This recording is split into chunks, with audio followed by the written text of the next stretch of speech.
here at Hammarskjold Middle School on this beautiful September morning, and ordinarily this might be the first day of school for students, but because of construction here at Hammarskjold and a couple other schools in the district, we're starting next Monday instead. And we're here with Mike Gaskell, who is the new principal of Hammarskjold Middle School, and we're going to find out, he's been here since July 1st. We're going to find out first what he's been doing since then. Well, as you mentioned already, we've been doing a lot with construction. There's been a lot of development and preparation.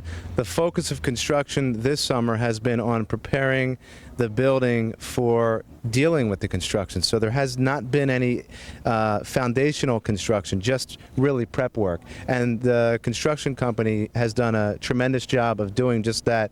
I've really worked closely with them to make sure that safety issues are addressed, and I've also worked with traffic safety. So we've been, the three groups of us have really worked closely to make sure that safety issues are addressed, because we want to make sure kids are safe, because they can't learn if they're not safe. Very good. And one of the things I think that you might want to tell the parents and the kids is that this construction, how is it going to affect instruction this year? Actually, there will be very minimal disruption to instruction. The beauty of our construction project is that we're moving our building. And because we're moving our building, there will be no internal disruptions. The main factor you'll see in terms of inconvenience or dealing with the challenges of construction will be external. There'll be, although we're doing what I call a zero-sum loss for parking. We had 180 spots. We will have 180 spots because they just moved our parking. But of course, there will be some limitations to space outside because they'll be working outside. We will make sure that kids are not in construction areas, so you really won't see any instructional disruptions at all. And drop-off and pickup will be affected.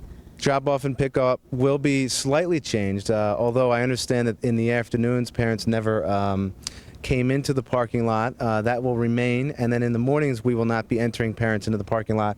Instead, what we've done is we've created a zone right outside of Ruse Lane here where parents will be able to pick up and drop off during the beginning of the day and also at the end of the day. So there will be ample opportunities for that. We will be having traffic safety out here helping us, and we will also be helping walkers and students that are picked up and dropped off to get in and out of the building easily. So ahead of time, we'll thank Public Safety for their help here with this. And I'd also like to tell the parents that they can visit our website at www.ebnet.org to get updates on construction and drop-off and pickup procedures. So we know that you have a very special fondness for the middle school child. Tell us what makes you so fond of kids this age.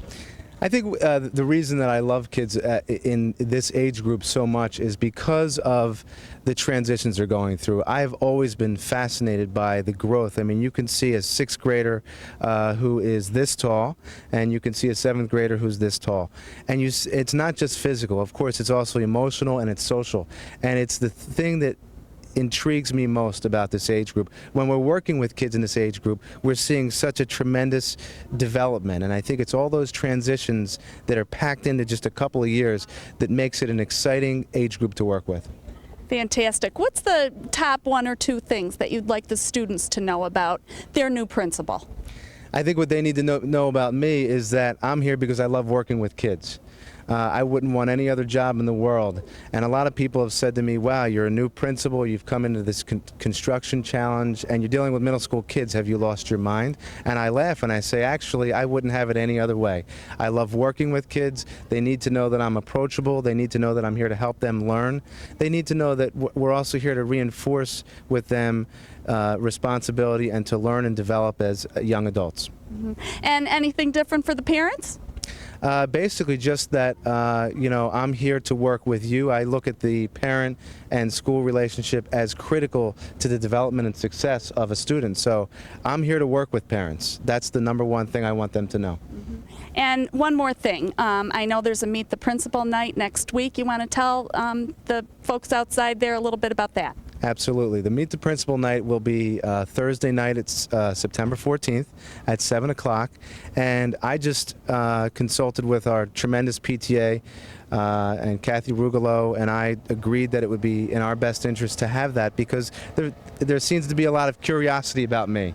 So, and I can understand that because I'm the leader of their school, and their children go here, so that's important for them. So what I'd like to do is invite parents in that night, and every chance I've had when I've talked to them on the phone, I've invited them in and reminded them about that opportunity. So I encourage you again, please come that night.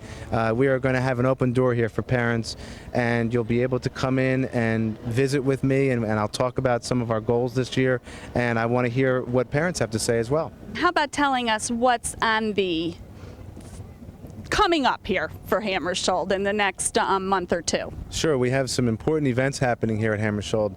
As I mentioned previously, if you didn't get a chance to make the Meet the Principal night on September 14th, we do have back to school nights. Back to school night will be Monday, September 25th for 6th grade, and also Tuesday, September 26th for 7th grade parents. So we'll look forward, and we'll kind of look forward to watch what's going on here at Hammarskjold through the year, and watch how you're doing. That sounds great. I look forward to working with the community. I'm sorry. Hi, Mitchell. How you doing? What grade are you going into? We're here on Bosco Drive today to welcome a new principal to Frost School, Lynn Meer. And taking her on a tour of the Bosco neighborhood today are all of these Frost students. Before we get going with Mrs. Meer, what would you like Mrs. Meer to know about Frost School? What's special about Frost School? It's a good school. It's a good school. What's so great about it? I know you have something to say, Mitchell. There's no bullies there. No bullies at Frost School. That's a really important thing to know, isn't it? How about Ronnie? Do you have something that you'd like Mrs. Meer to know? The number one rule is respect. Respect is the number one rule. Fantastic. Yeah, Those are important things to know. It sure is. Well, Mrs. Meer, you've been at Frost since July. What have you been doing? Just trying to learn as much as I can about the Frost family and the Frost community. I've met a million parents, incredible PTA moms and dads who have really been so supportive of everything that I've wanted to do. And now it's time to meet the children because I can't wait till Monday. Again, just spending as much time as I can learning about all of the people that make up the Frost family, but also now I want to see geographically all the places. So this is my third stop and my third group of children that are going to show me around the neighborhood. Fantastic. I think that's a terrific idea. There's lots of little neighborhoods that make up the Frost School community, I know, and it's great that you're getting to know each one of them. And thanks to the kids who are going to help you to do that. What are you most, if you could think of one thing that you're most looking forward to about Monday when back to school on September 17th comes? 11th, September 11th. Yeah, we're starting. Well, first of all, I want to make sure that all of the children that come to our school are received and greeted in a happy way, because it's most important that the children feel that learning is fun and that we are all there to support them. So as long as they can be comfortable, safe, secure, and their parents can feel that way too, then I know we're going to have an awesome year together.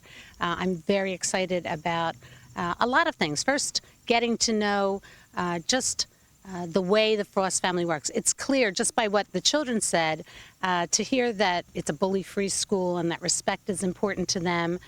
These are incredibly important values, and they've already got those. So that's how we can enhance and grow with them. That's really what we're looking to do.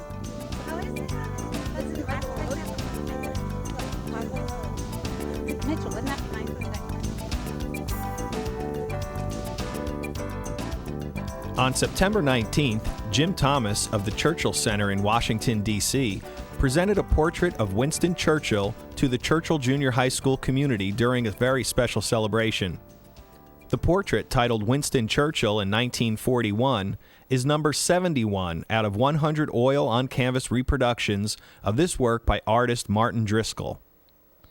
Superintendent of Schools Dr. Joanne Magistro thanked the Churchill Center for their generous donation. She also took the opportunity to put in perspective for the students how times have changed since Churchill School was built. Ground was broken here at Churchill in 1962, and its doors were opened to students in September of 1963. When due to post-World War II baby boom, there was a need for a second junior high here in East Brunswick. Hammarskjold had just opened its doors in 1961 as our first junior high. The world has certainly changed since the school was named for British statesman Winston Churchill 40 years ago. The average salary at that time was $4,743. The minimum wage was $1 an hour. A dozen eggs cost 55 cents, and one could buy a gallon of milk for 49 cents. And most surprising was you could get a gallon of gas for 31 cents, which is certainly not the issue today. The youth of the 60s were twisting the night away in bell-bottoms and tie-dyed shirts. Still popular smiley face became the icon in 1963, and California surf music and films like Gidget made it cool to ride the waves, and all those beach party movies made us wish we could have an endless summer too. But on April 9th, 1963, President John F. Kennedy bestowed honorary United States citizenship upon Sir Winston Churchill. This was the first time that Congress had actually resolved that honorary citizenship to be bestowed by the President of the United States on a foreign national. To quote from the website of the Churchill Center, President Kennedy praised Sir Winston as a defender of freedom, a wartime leader, orator, historian, statesman, and Englishman. The President's ongoing remarks gave eternity to the classic tribute to one of Sir Winston's greatest achievements. He mobilized the English language and sent it into battle. According to the Gallup poll, Churchill is the 10th most admired person by Americans in the 20th century, and as recently as 2002, he was voted the most famous Briton. I encourage our school community to get to know their namesake. And in closing, I wish to leave you with some quotes from this great man to demonstrate his strong and positive character. He has said, "Continuous effort, not strength or intelligence, is the key to unlocking our potential. Courage is the first human qualities because it is the quality which guarantees all others. And attitude is a little thing that makes a very big difference." If we are to remember Winston Churchill for anything, it is the great strength, it is the clarity of thought, the clarity of purpose, and the unsurpassed eloquence that he possessed, both in writing and in speaking.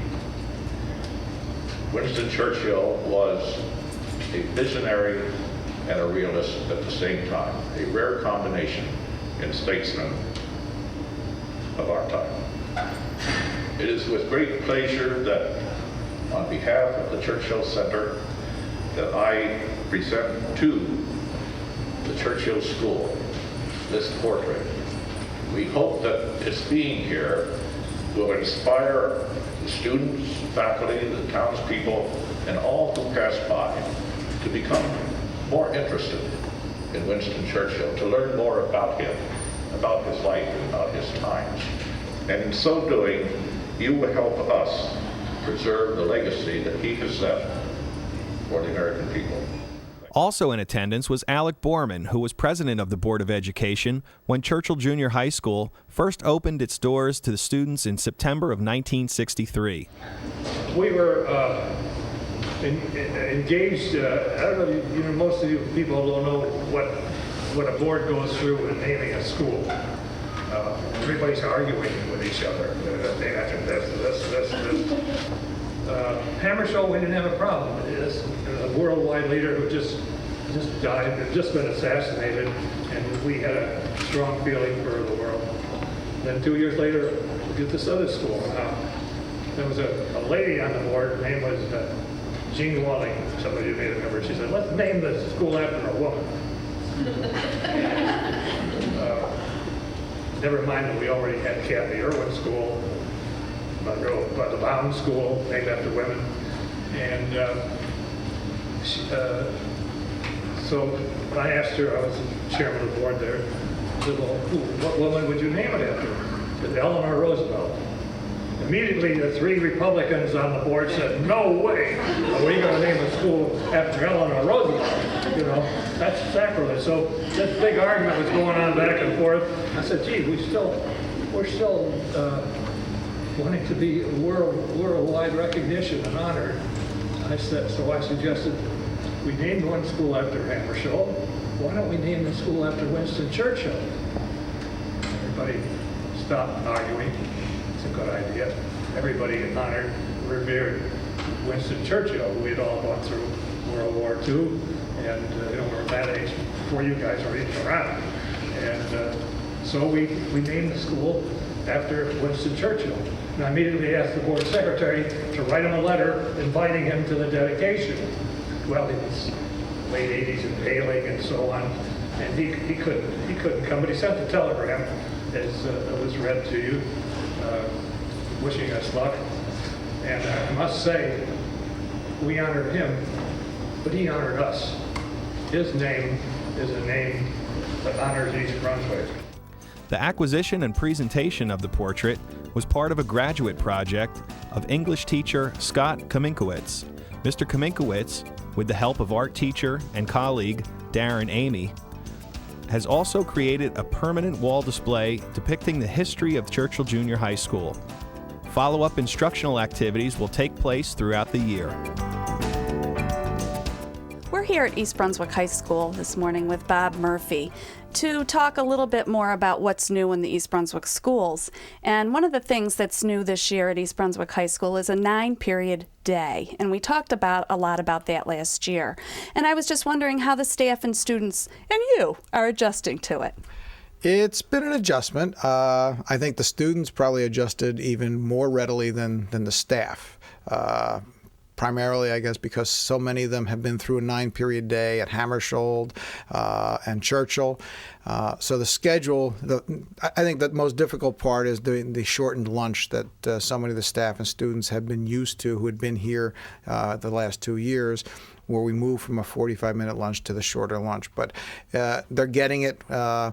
The benefits, far outweigh any of the little humps in the road that we've had to go overcome. But well, you talked about a shortened lunch, but one of the benefits is that everybody's getting lunch. So how's that working out? Absolutely. Every student is getting lunch. The difference from years where students had to give up a lunch to be in part of the chorus program or the orchestra program or various other electives that they couldn't fit into their schedule without giving up lunch has been tremendous.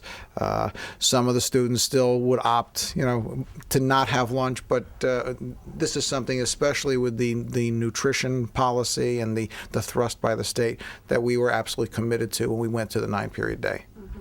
One of the other reasons, one of the other benefits that we talked a lot about was the late in and the early out for seniors, actually. Can you tell us a little bit about how that's working? Sure. I think the students have adapted very nicely to the late in and the early out.